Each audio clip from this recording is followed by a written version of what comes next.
Hello everyone. मैं Sumita श्रीतारा school of wellbeing से और मेरे साथ हैं श्रीतारा की फाउंडर और रिलेशनशिप एक्सपर्ट शांति पहावा, retired associate professor Delhi university. आज की बातचीत पिछली मास्टर क्लास की कंटिन्यूटी में ही है कि एक मदर को जॉब करनी चाहिए या नहीं। इसके कुछ पहलुओं पर हम बात कर चुके हैं और कुछ पहलुओं की बात हम करेंगे इस पार्ट में। हाँ तो शांति जी, बात ये थी कि नीलम ने कहा कि बच्चे होने के बाद भी उसे अपनी जॉब छोड़नी नहीं चाहिए थी। आप क्या कहना चाहेंगी नीलम को इस बारे में? हाँ सुमिता, नीलम का कहना था कि मुझे जॉब नहीं छोड़नी चाहिए थी। देखो, वैसे तो अब उसके बच्चे बड़े हो चुके हैं, तो वो चाहे तो अब भी अपना करियर फिर से शुरू कर सकती है। तुम इंटरनेट पर जाकर देखो, कितनी लेडीज अपना करियर 40s या 50s में भी शुरू करती ही हैं। लेकिन कोई भी निर्णय लेने से पहले नीलम का ये जान लेना जरूरी है कि बेसिक फिजिकल और मेंटल कंफर्ट से जॉब का कोई लेना देना नहीं है। इसलिए ये उसकी कल्पना है कि अगर वो जॉब करती होती तो शायद इतनी परेशान ना होती। अगर तुम अपनी लाइफ की सारी प्रॉब्लम्स पर काम कर लो, जिसमें रिलेशनशिप प्रॉब्लम्स भी आती हैं, उसके बाद जब तुम्हारे बच्चे छोटे होते हैं तो घर के पास कोई कम टाइम की अपनी पसंद की जॉब की भी जा सकती है। वरना जिंदगी ऐसे ही बच्चों के साथ एंजॉय करके आराम से बिताई जा सकती है। और अगर तुम्हारे पास एनफ से भी ज्यादा पैसे हैं तो तुम अपना वक्त बच्चों के साथ और अपने हस्बैंड के साथ एंजॉय करके, और बाकी वक्त फिल्म्स हैं, म्यूजिक है, अपनी फिटनेस पर काम है, फ्रेंड्स के साथ मौज मस्ती है, ये सब करके अपना वक्त बिता सकती हो। पर ये तभी संभव होगा अगर तुम अपने सारे रिलेशनशिप इश्यूज पर काम कर लो। अदरवाइज उनके साथ ज्यादा वक्त बिताने से लड़ाई झगड़े होने का खतरा हर वक्त बना ही रहेगा। यहाँ अपनी प्रॉब्लम्स पर काम करने से आपका मतलब यही है ना कि अपने ही मन और जीवन के स्वभाव को समझकर अपनी समस्याओं से निकलना। पर जैसा कि नीलम ने कहा कि उसे ऐसा लगता है कि उसकी कोई पहचान ही नहीं है, तो नीलम की इस आइडेंटिटी की समस्या के बारे में आप क्या कहेंगी? देखो सुमिता, जीवन में लोग हमें पहचाने, हमारी कोई आइडेंटिटी हो, इससे ज्यादा जरूरी है कि हम खुद को पहचाने और हमें सार्थकता का अनुभव हो। और अपने ही मन को जानने और जीवन के स्वभाव को जानने से ज्यादा सार्थक काम तो कोई हो ही नहीं सकता। और ये अपने आप में पूरा काम है। और फिर जिंदगी किसी और के सपने पूरे पूरे करने के लिए नहीं है, किसी और के टारगेट्स पूरे करने के लिए भी नहीं है। जिंदगी है मजे के लिए। जीवन में तुम्हारी हेडलाइन मजा हो, बॉटम लाइन भी मजा हो, बीच में ये थोड़ा बहुत काम और जॉब वगैरह जो भी तुम चाहो कर सकते हो। लेकिन मजे भी तुम तभी ले सकते हो अगर तुम अपने ही मन के स्वभाव को समझते हो, जीवन के स्वभाव को समझते हो। तभी तुम सहज, सरल और तरल होते हो। तभी तुम खुद भी हंसी मजाक कर पाते हो और दूसरों के द्वारा किया गया हंसी मजाक का भी मजा उठा पाते हो। ये जो आप कह रही हैं कि जिंदगी मजे के लिए है, जीवन में हेडलाइन और बॉटम लाइन मजा हो, काफी इंटरेस्टिंग और अपने फेवर की बात है। पर सुनने वालों को लग सकता है कि अगर सभी इसी तरह से मजा करने का सोचेंगे तो फिर काम कौन करेगा? देखो, तुम्हारा ऐसा सोचने की कोई उपयोगिता नहीं है, क्योंकि ऐसे बहुत लोग हैं जिनके पास पैसे भी कम है और काम की काबिलियत भी है। वो करना भी चाहते हैं, उनको काम करने में मजा भी नेचुरली आता है। काम को उनके लिए छोड़ दो। मैंने पहले वाली वीडियोस में भी बताया है कि जिनके पास पैसे कम है, उन्हें तो पैसे कमाने में भी सार्थकता का एहसास हो ही जाता है। तो उन्हें ये मजा लेने दो, तुम इससे आगे के मजे लो। तुम्हारे पास एनफ पैसे हैं और तुम्हारे बच्चे भी छोटे हैं, पर काम करना तुम्हारा पैशन है। तो बेहतर होगा कि अगर तुम जॉब करो तो भी तुम्हारा जॉब पूरे दिन का ना होकर कम टाइम वाला हो, भले ही उसमें पैसे कम मिले। सभी मैरिड लेडीज को ये अंदाजा होता ही है कि बच्चे, घर, हस्बैंड, इन लॉज तुम्हारा कितना टाइम, अटेंशन और एनर्जी कंज्यूम कर लेते हैं। अब जब तुम्हारे पास पैसे तो पहले से ही हैं, तो अपना टाइम और अपनी एनर्जी उन पैसों को खर्च करके एंजॉयमेंट में लगाओ। क्योंकि एंजॉय करने के लिए भी तो पैसे के साथ साथ टाइम और एनर्जी की भी जरूरत होती है। तुम्हारे पास टाइम ही ना हो या तुम्हारी हेल्थ अच्छी ना हो तो तुम एंजॉय भी नहीं कर सकते। सही कहा आपने। अगर हमारे पास पैसे पहले से ही हैं, तो उन पैसों को खर्च करके एंजॉयमेंट में लगाएं तो बेहतर है, बजाय इसके कि हम अपना टाइम और एनर्जी और पैसे कमाने में लगाएं। अब यहाँ मेरा एक प्रश्न है आपसे कि मैं अपने आसपास देखती हूँ कि कई बार बेस्ट पॉसिबल जॉब में रहते हुए भी कई लेडीज काफी परेशान रहती हैं और अपने घर के लोगों से डरी डरी सी और कंफ्यूज रहती हैं। अपने कमाए पैसे खर्च करते हुए भी फ्री फील नहीं करती। सही कह रही हो, हम दोनों ही इन बातों से रिलेट कर सकते हैं। ऐसा नहीं होता कि उनकी पिटाई होती हो, या रोक टोक ज्यादा हो, या उनके हस्बैंड उनको चीट करते हो। ज्यादातर उनकी बस यही शिकायतें होती हैं कि मेरा हस्बैंड मुझे ये क्यों कहता है, वो क्यों कहता है, मेरी केयर नहीं करता, मेरी रिस्पेक्ट नहीं करता, मेरी हर बात काटता है। मैं कुछ कहूं तो मुझे सुनने को मिलता है कि तुम अपनी कमाई की धौंस दिखाती हो। तो ये बातें बहुत हर्ट करती हैं। मैं भी अपने जीवन में इन बातों से बहुत हर्ट होती रही हूँ। मुझे दुख होता था ऐसी ऐसी बातों पर। तो मैं कई कई दिनों तक उदास रहती थी, चुप सी हो जाती थी। हाँ। तो आज जो हमने बात की, तो सुनने वालों को ये तो क्लियर हो गया होगा कि जॉब करने से या पैसा कमाने से रिलेशनशिप में समस्याएं या शिकायतें कम नहीं हो जाती हैं। इसलिए मुझे लगता है कि जॉब करने ना करने से ज्यादा जरूरी ये है कि अपने जीवन जीने के ढंग को बदलने के लिए काम किया जाए। हाँ, अदरवाइज तो जब नीलम जैसी नॉन वर्किंग लेडीज को ऐसी ऐसी परेशानियां होती हैं, तब वो सोचती हैं कि अगर मैं जॉब कर रही होती तो मेरा हस्बैंड मेरी इज्जत करता, या मुझे ऐसे रोकता टोकता ना।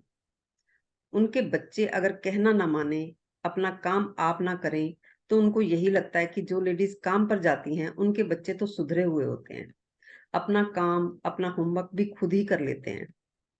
तभी तो एक बात नीलम ने ये भी कही थी कि वर्किंग मदर्स के बच्चे जल्दी इंडिपेंडेंट हो जाते हैं।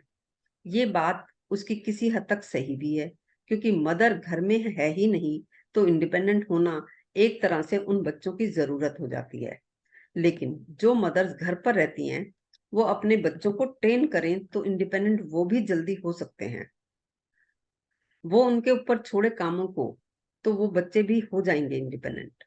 लेकिन अगर मदर सोचती रहे कि मैं अपने बच्चों को गोदी में भी उठाए रखूं और ये अपने पैरों पर भी चलने लगे, तो ये तो संभव नहीं है। उनको चलना सिखाने के लिए उन्हें गोदी से तो उतारना ही होगा। और ऐसा कुछ भी सही सही कहा ही नहीं जा सकता कि वर्किंग वुमेन के बच्चे ज्यादा सक्सेसफुल होते हैं या नॉन वर्किंग वुमेन के बच्चे ज्यादा सक्सेसफुल होते हैं। नीलम की तरह भी जो भी नॉन वर्किंग लेडीज हैं, वो नहीं देख पाती कि जो लेडीज जॉब कर रही हैं, परेशानियां उन्हें भी होती हैं। इसलिए सब परेशानियों से निकलने के लिए समझना इतना जरूरी है कि इसके सामने तुम्हारा जॉब करना ना करना सेकेंडरी है। और फिर जब तुम्हारा मन किसी भी समस्या से परेशान है, तो फिर तुम जो भी निर्णय लो, वो चाहे जॉब छोड़ने का हो या फिर घर के कंफर्ट को और अपने छोटे छोटे बच्चों को छोड़कर जॉब करने का हो, अंततः जो छोड़ा है उसकी तकलीफ रहेगी मन में। और जब तुम अपनी समस्याओं से छुटकारा पालोगे, यानी जब मन समस्या में नहीं है, तो फिर जो भी निर्णय तुम लोगे उससे तुम्हें रिग्रेट नहीं होगा। चलिए, ये बात तो क्लियर हो गई कि अपने इंटरनल कॉन्फ्लिक्ट को डील करना हमारी फर्स्ट प्रायोरिटी होनी चाहिए। अब सवाल ये उठता है कि समझने के बाद क्या कोई खास जॉब को ही चुनना चाहिए? यानी कौन सी जॉब की जाए और कौन सी जॉब जो बिल्कुल भी नहीं करनी चाहिए? देखो, वैसे तो मन के स्वभाव को समझने के बाद किसी का किसी खास जॉब की तरफ कोई झुकाव या लगाव नहीं रह जाता। लेकिन मैंने देखा है कि जाने अनजाने में हम सभी की प्रोग्रामिंग ऐसी होती है कि लोगों का झुकाव किसी खास वजह से किसी खास जॉब की तरफ हो सकता है। जैसे उनके लिए जॉब का मतलब हो सकता है कि चैलेंजिंग हो, रेपुटेशन हो, बिग मनी हो। मुझे लगता है कि जॉब में बिग मनी और कंफर्ट के अलावा जॉब घर के आसपास हो, यानी ट्रेवलिंग ना ही हो तो बेहतर है। ज्यादा डिसीजन मेकिंग का चक्कर ना हो, और काम ऐसा ना हो कि ऑफिस के बाद भी तुम्हें उलझाए रखे। और जरूरी है कि तुम जिस भी कंपनी में या ऑफिस में जॉब करो, वो सोसाइटी के लिए डैमेजिंग प्रोडक्ट ना बनाती हो। इस बात को एक एग्जाम्पल से समझते हैं। जैसे हो सकता है कि कोई बड़े ब्रांड की सिगरेट कंपनी में या कोई ब्रांडेड गुटखा या तंबाकू बनाने वाली कंपनी में काम करके तो प्राउड फील करे, लेकिन किसी सैनिटरी नैपकिन या कंडोम की कंपनी में काम करते हुए उसे शर्म महसूस होती हो। हम्म, सही बात है। जो चीज समाज के लिए उपयोगी ना हो उसमें काम क्यों किया जाए। और ये भी आपने सही कहा कि ऐसा ना हो कि ऑफिस के बाद भी दिमाग में काम ही छाया रहे। अगर जॉब में ही उलझे रहे तो खुद की मेंटल और फिजिकल हेल्थ पर ध्यान दे ही नहीं सकते। कॉरपोरेट जॉब तो लोगों को इतना कंज्यूम कर लेती है कि उनमें जॉब के बाद कुछ भी और करने के लिए ना तो टाइम बचता है ना ही एनर्जी। हाँ, बिल्कुल। एक दृष्टि से किसी काम को या किसी पढ़ाई को अपनी मेंटल और फिजिकल फिटनेस से ज्यादा महत्व देना नासमझी ही होगी। मैटर तो ये करता है कि मेंटल और फिजिकल फिटनेस के रूटीन में तुम कंसिस्टेंट रहो। इसलिए वही जॉब करो जो तुम्हारी काबिलियत के अनुसार हो और जिसे तुम कंफर्टेबली फिट रहते हुए भी निभा सको। कमाई कितनी भी हो जाए, ठीक है। एक और बात भी होती है कि लोगों को लगता है नौकरी करने से टाइम अच्छा पास होता है। इसके जवाब में मैं यही कहूंगी कि अपने टाइम को पास करने के लिए तुम किसी और के लिए काम करने की बजाय अपनी फिजिकल और मेंटल हेल्थ पर अपना टाइम इन्वेस्ट करो। और अगर आपको टॉप पर रहना ही है तो अपनी मेंटल और फिजिकल फिटनेस में टॉप पर रहो। और जितने भी पैसे हैं उन्हीं पैसों का मजा उठाओ, मस्ती करो, मौज करो। बजाय जॉब ढूंढने के अगर तुम इस बात पर फोकस रखो कि घरों में क्या क्या दिक्कतें आती हैं और उनसे कैसे निपटा जाता है, तो वो बातें सारी उम्र ना केवल तुम्हारे ही काम आएंगी, बल्कि तुम उन बातों को अपने आचरण से अपनी अगली पीढ़ी तक भी पास कर सकोगे। वरना पता नहीं कौन कौन सी समस्याएं कब खड़ी हो जाएं और ना जाने कितने कितने साल वो समस्याएं चलती ही रहें। और मेरी ये भी ऑब्जर्वेशन है कि परिवार समस्याओं से भरे हुए हैं, खास तौर पर रिलेशनशिप की समस्याओं से। और हमारी 2/3 लाइफ तो घर में ही गुजरती है। पर इन समस्याओं को सुलझाने के लिए सही डायरेक्शन में एफर्ट्स ना के बराबर किए जाते हैं। सही कह रही हो तुम। रहना तो हमने अपने साथ, अपने स्पाउस के साथ और अपने बच्चों के साथ ही होता है। इसके अलावा भी हमारे माँ बाप और हमारे स्पाउस के माँ बाप के साथ हमारा रिश्ता ताउम्र का होता है। चाहे वो हमारे साथ रहें या ना रहें, उनके प्रति हमारे कंसर्न्स होते ही हैं। उनके सुख दुख के साथ भी हम जुड़े होते हैं। वो हमारे जीवन का 2/3 हिस्सा तो हमारे जीवन का 2/3 हिस्सा तो इन सबके साथ ही गुजरता है। इसलिए हमें अगर मन का आराम चाहिए तो इस 2/3 हिस्से पर काम तो करना ही होगा। देखो, जॉब के बिना तो करोड़ों लड़कियों का जीवन आराम से हाउसवाइफ बनकर भी गुजारा होता रहता है, परंतु घर के झंझटों में एक एक दिन काटना मुश्किल हो जाता है। फिर दोहरा दूं कि नौकरी करने के मैं अगेंस्ट नहीं हूं। नौकरी की भी जा सकती है और नहीं भी की जा सकती। नौकरी करके छोड़ी भी जा सकती है और छोड़कर फिर से पकड़ी भी जा सकती है। ऐसा भी होता है कि जब शुरू की थी जॉब तब पैसे की जरूरत थी, लेकिन बाद में कुछ सालों के बाद पैसों की जरूरत नहीं रही। और जॉब पर जाने से फिजिकल हेल्थ और मेंटल हेल्थ भी अफेक्ट हो ही रही है। तो रिटायर होने से पहले भी तो छोड़ी जा सकती है जॉब, क्योंकि ऐसा तो कोई नियम नहीं है कि अब शुरू कर ही ली नौकरी तो बीच में छोड़ ही नहीं सकते। असल में सबसे जरूरी तो है मन का आराम। जिसे नौकरी करके ही आराम मिलता हो तो वो क्यों ना करे नौकरी, पर जिसे नौकरी करने से दिक्कत और परेशानी होती हो तो वो क्यों करे नौकरी। कभी कभी किसी लेडी की ये भी शिकायत होती है कि मैं तो जॉब को कंटिन्यू करना चाहती हूँ, पर इन लॉज ने या हस्बैंड ने कॉपरेट करने से मना कर दिया तो मुझे जॉब छोड़नी पड़ी, जिसके लिए वो जिंदगी भर पछताती रहती है। उनके लिए आप क्या कहना चाहेंगी। देखो, तुम बाहर जाकर जॉब करो या ना करो, ये समस्या बच्चों की या तुम्हारे हस्बैंड की या तुम्हारे सास ससुर की नहीं है। ये समस्या तुम्हारी है। ठीक है, ये एक पहलू है कि बच्चों को और घर के बाकी लोगों को भी तुम्हारी जरूरत होती है। जानती हूँ, इससे पहले वाली रिकॉर्डिंग में मैंने ही कहा है कि बच्चों को माँ की फिजिकल नीड होती है। ये एक बात तो है, लेकिन अगर कोई लेडी अपने पैशन को फॉलो करना ही चाहती है तो हस्बैंड को, सास ससुर को और बच्चों को तो आदत पड़ ही जाती है। देर सवेर वो लोग तुम्हें स्वीकार कर ही लेते हैं, जैसे भी तुम होते हो। शुरू में तो हो सकता है कि वो किसी वजह से विरोध करें, पर अगर तुम अड़े रहे तो कुछ ना कुछ इंतजाम हो ही जाता है घर के कामों का। पर तुम उनकी किसी भी बात से अंदाजा लगा लो कि नहीं नहीं, ये तो मानेंगे ही नहीं, मुझे जॉब नहीं करने देंगे, ये सोचकर तुम कोशिश ही ना करो और मन ही मन उनको जिम्मेवार ठहराती रहो कि मैं तो इनकी वजह से जॉब नहीं कर पा रही, तो ये तुम्हारी ही भूल है। मैं कहती हूँ कि वो साफ साफ मना भी कर दें तो भी कोशिश की जा सकती है, रिक्वेस्ट की जा सकती है। हो सकता है वो मान जाए, हो सकता है वो ना माने, हो सकता है वो पहले तो ना माने, लेकिन तुम्हारे बार बार कहने से, तुम्हारा बहुत मन है इस बात को देखते हुए, मन ना होते हुए भी मान जाए। लेकिन कोशिश तो तुम्हें ही करनी होगी। तुम्हारी तरफ से उनको लाउड एंड क्लियर बात जानी ही चाहिए कि तुम नौकरी करना चाहती हो, पर वो तुम्हें करने नहीं दे रहे। लेकिन तुम ये कर नहीं पाते हो। क्यों? क्योंकि तुम्हें खुद को क्लैरिटी नहीं होती कि क्या करना चाहिए और क्या नहीं। अगर तुम मानते भी हो अपने पेरेंट्स की बात या इन-लॉज की बात, तो उस बात को मानने का निर्णय तुम ही लेती हो। इसलिए अंतिम रूप से किसी की भी बात मानने के लिए, ना मानने के लिए तुम ही जिम्मेवार हो। लेकिन यहाँ एक और पहलू भी तो इम्पोर्टेंट है ना कि अगर मदर काम पर जाती है तो क्या बच्चों की अपब्रिंगिंग ठीक से हो पाती है? देखो सुमिता, वैसे तो मैंने ही कहा है कि बच्चों को मदर की जरूरत होती है, लेकिन ये एक पहलू है, ये एब्सोल्यूट बात नहीं है। असल में बच्चों की तो कुछ नीड्स होती हैं जो कि नॉर्मली तो मदर ही पूरा करती है, लेकिन किसी वजह से अगर उनकी वो नीड्स कोई और पूरी करता है तो बच्चे उसी के साथ अटैच हो जाते हैं। बच्चे तो बड़े हो ही जाते हैं। फर्क अगर पड़ता है तो मदर्स को, वो डिप्राइव्ड फील करती हैं और गिल्ट भी उन्हीं को होता है कि बच्चों को वो ठीक से नहीं पाल रही। अब वो चाहे कोई सेलिब्रिटी मदर हो या किसी कंपनी की सीईओ हो, अगर वो काम छोड़ देती हैं और बच्चों को पालने में लग जाती हैं तो भी उन्हें अफसोस होता है नीलम की तरह।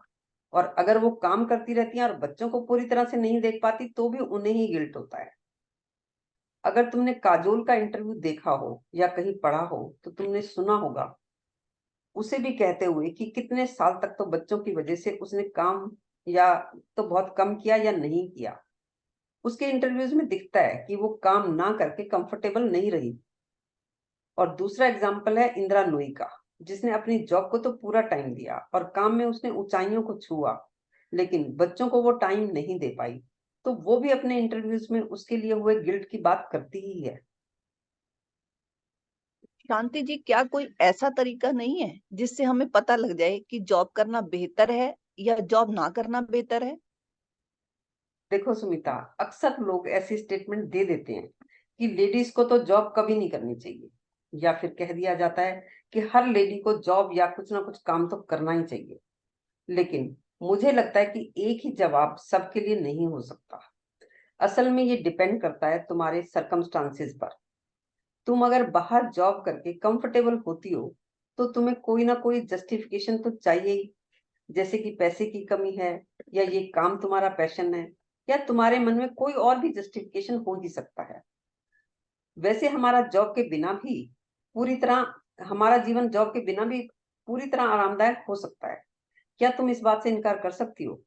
तुम्हारी कोई फ्रेंड तुमसे कहे कि यार अपन तो कोई नौकरी वोकरी नहीं करनी, आराम से जिएंगे, मजे मारेंगे, तो क्या तुम कह सकती हो कि वो मूर्खता कर रही है? क्या कोई पक्का पक्का आधार है तुम्हारे पास कि नौकरी करने वाली लेडीज का जीवन ही बेहतर होता है? खैर, यहाँ श्री तारा में हमारी दिशा यही है कि तुम नेचर ऑफ माइंड समझो और समझो नेचर ऑफ लाइफ। उसके बाद तुम्हारा जीवन तरल होगा और होगा सरल भी। फिर तुम जो भी निर्णय लो तो करीब करीब असंभव ही है कि तुम रिग्रेट करो कि काश ये निर्णय ना लेकर दूसरा निर्णय लिया होता तो मैं परेशान ना होती। अगर तुम अपने ही मन और जीवन के स्वभाव को नहीं समझती, तो तुम अगर अपने छोटे छोटे बच्चों को छोड़कर जॉब करने जाती हो तो तुम्हें उन्हें छोड़कर जाने का गिल्ट होगा। और अगर तुम बच्चों के साथ रहने को चुनती हो और जॉब छोड़ने का निर्णय लेती हो तो तुम्हें जॉब छोड़ देने का दुख रहेगा ही। चुनाव तुम्हारा है, निर्णय भी तुम्हारा है। आज हमने महिलाओं के जॉब करने को और जॉब ना करने के पहलुओं को जाना, और ये जाना कि सभी महिलाओं के लिए एक ही जवाब नहीं हो सकता कि जॉब करनी ही चाहिए या नहीं। इसके लिए जरूरी है कि प्रत्येक महिला को क्लैरिटी हो कि मेरे लिए क्या उचित है, जॉब करना या ना करना। और हर महिला को की ये जिम्मेदारी है कि वो अपने लिए आप निर्णय ले। अंत में हमेशा की तरह आपसे इस वीडियो को लाइक, शेयर और चैनल को सब्सक्राइब करने के लिए रिक्वेस्ट करते हुए आपसे विदा लेना चाहेंगे। और अगर आप हमारी ये वीडियो YouTube पर देख रहे हैं तो प्लीज आप हमारी श्री तारा की ऐप को डाउनलोड करना ना भूलें, क्योंकि हर मास्टर क्लास पहले ऐप पर ही आती है। Thank you so much.